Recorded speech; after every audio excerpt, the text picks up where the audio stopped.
prompts, that call other prompts, that use tools, and at the end of the day, you get some really amazing thought processes out the other end. And like, you can distill expert knowledge into repeatable, reusable agents. And I think what we're seeing right now is a whole load of agents in the software development space. And that's because engineers themselves are domain experts in building software.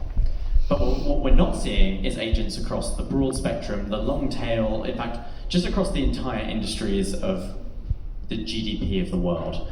And that's what we want to help change. And now to be a little bit more concrete, because you guys are not investors, you guys are just people building cool stuff. Let me show you how you build cool stuff in Wordware. And you can think of Wordware a bit like a new programming language. And it's a programming language where the core abstraction is the prompt. And then you can put together these prompts and you can build any AI agent, any workflow, whatever it might be, you can build them in Wordware. And so you can think of us a bit like the orchestration layer of prompting, a bit like LangChain, but infinitely better. And because I don't have two hands, I was going to do a Hello World demo from scratch, but no one wants to see a man type on a keyboard very, very slowly. So the only button I'm going to press is the slash. And now anyone who's a Notion user should recognize this straight away as the slash command that gets you to use tools. And because of that, we're very usable by the PMs, by the CEOs, by the domain experts. You don't need to be an engineer to do prompting, and in fact, you're better off if you're not an engineer, because you know more about the subject matter that you're building. So we have customers that are doing legal tech, and they really know a lot more about how to analyze a contract, or the PMs know a lot more about how to analyze a contract than the engineers do, which is unsurprising. None of us speak legalese. We speak Python and JavaScript, but we don't speak clauses.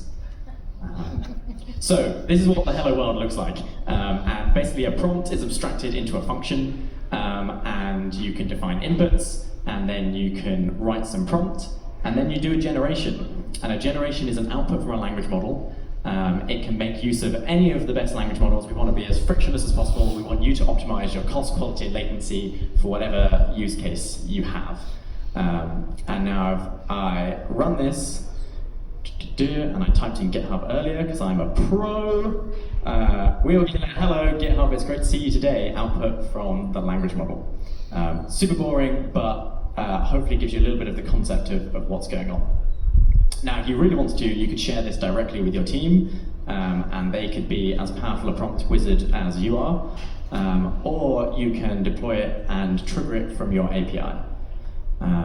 But given this is an unstructured data meetup hosted by Zillis, we are going to demonstrate how you might use that inside your prompts. And so what I did was I set up a cluster, I set up a pipeline to ingest some data, and I ingested a contract that we got recently, because we just got into YC. But this contract's rather long, and I don't want to read it, and I signed it anyway. So no, we did read it. Don't worry. But we can ask various questions of it, because and you won't be able to feed this contract into an LLM. Maybe Turbo Gemini 1.5, but even then you end up with this problem of context. What did Charlie say earlier? Context pollution, correct, yes, that was the word. You end up with too much data in there that the questions don't get answered well. So you're better off using some kind of RAG. And so with Wordware, you can do code blocks, you can hit out to any API you want to hit out to, and therefore it's super easy for us to integrate a little fetch request to hit the Zills database where we had ingested our YC contract. And then we can do a very simple vanilla RAG. So we literally hit this prompt as if it's a function, which is a function that hits the RAG. We get the results and we reference those in the output with the at. Oh, there you go, can't even type one letter. With the at command, which is just like in Notion, you're trying to mention an output value. And then we answer the question. And it's just very simple, what you see is what you get. And so if I ask something like, what date does the MFN kick in? So we can raise money before YC get to take more of our money, more of our company. We get an answer, and we get the answer because it's fed that question directly into the vector database, pulled out a bunch of clauses from the contract and given us an answer. And that's all well and good. It got a decent answer, but if we ask a slightly harder question, it might not succeed. And especially the reason this RAG doesn't normally succeed is because the question you're asking of the system is often not in the same embedding space as where you'll find the answer. And anyone that's built RAG knows this fairly well. So what you want to do is transform that query into something that you're likely to find in the source data, so in our contract in this case, and then answer the question. And so that's what we do right here. So we kind of go from a vanilla to a spicy advanced RAG. And advanced in inverted commas is still super basic. And the first thing we do is we pass our question into this transform block. And this transform prompt then has a little bit of a chain of thought process. And it basically decides to generate a first chain of thought that's like, what would be the right clauses to look for? And then it outputs that then turns that into short snippets that will embed much closer in the embedding space to the query that we have. I'll be more concrete. It will embed much better in the embedding space to the type of clauses that will contain the answer to the query we have. And then it will pull out more relevant details and be able to answer them. And so now if I run this, we will first transform the question. We'll then query with both the transform query and the original question, because it gets better answers that way, because I tried it a few times and it didn't always work. But that's why we did it that way. We'll include that context in the prompt, and then we'll generate an answer. And so now if I run this, and I think, actually let's have a look. So I asked a slightly harder one. I was trying to find out a bit about pro rata. So it's like, do they get to invest in our next round? If so, how much? And we can see this is still running. So it takes a little bit longer to do these multi-hop agent-based chains, but you tend to get better results. And so here we extracted a load more legalese that no one wants to look at.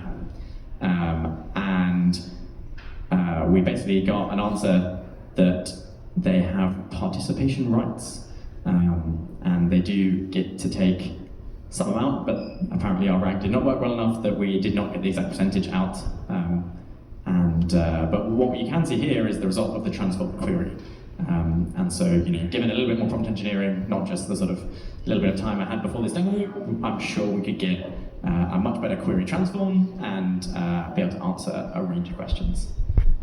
So that is using RAG inside Wordware. And yeah, hopefully it kind of shows you how you can chain together prompts, how you can get better outputs from your language models through chaining. And now, because I don't have too much time, I'm going to do one more demo on building an actual agent. And so here we have an agent that will write code and run code to create its own tools.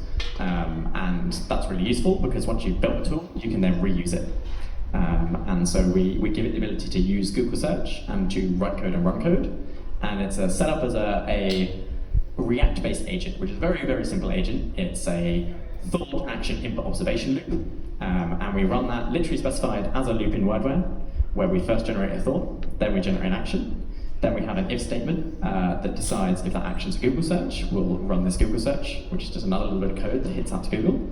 And if the action is run code, it will literally run that code and print the logs to the context. And it will keep going until it's done. And so I've asked it what's the current Bitcoin price. It's like, hey, I need to find an API to find the current price of Bitcoin. It's going to do a Google search for the Bitcoin price API. It's going to get these outputs from Google. And it's going to then decide that CoinGecko is a good choice. It's going to write the code to query CoinGecko, get the output, and huzzah! If you're investing in Bitcoin, you'll know it's been going up over the last few days because I've been running this demo and it had been going down, so people can hit me. Cool. And the last one, I'm just going to show how you can chain a whole load of things together. And so you build these narrow task-specific agents that are insanely useful to very different use cases. And so what we did was we use a multitude of models. The first is an online model that will fetch data from the web. And we're trying to learn about a person to create a personal website for them in one shot. We then run another online model, which is by Perplexity, to populate even more details. And then we combine both those descriptions and summarize them to get a good summary of the person. We then try and generate a prompt for Stable Diffusion to feed that in Stable Diffusion, and we then write a poem about them, we read it out with 11 Labs, and we create a website from scratch and host it. And all of this was created by my co-founder, who's sitting over there, in about 10 minutes, because it's that speedy to iterate on Wordware. And so I fed in Charles Packer, who was doing the MEM AI talk, and it kind of found a bit of information about him. It then used this inside Perplexity to find even more information about Charles. And then, because that's a lot of information, we then summarize it into a single bit, create an image, and because we don't want to wait 30 more seconds, here's one I made earlier, learning from the best. And if we have sound, we don't have sound, but there is a wonderful poem being read out by 11 Labs about Charles and how amazing he is at memory.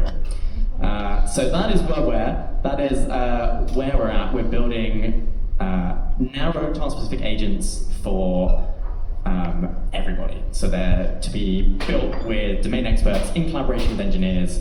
If you're struggling with slow iteration cycles at your companies because you're a PM and you think you can do better than engineers, or you're an engineer and you're annoyed with the PM keeping sending you prompts in Slack, then hit us up. We're also hiring for founding engineers, so if you're an incredible builder, come see me. I'm going to be walking around waving and talking to lots of people, hopefully. That's it. Any questions? Woo!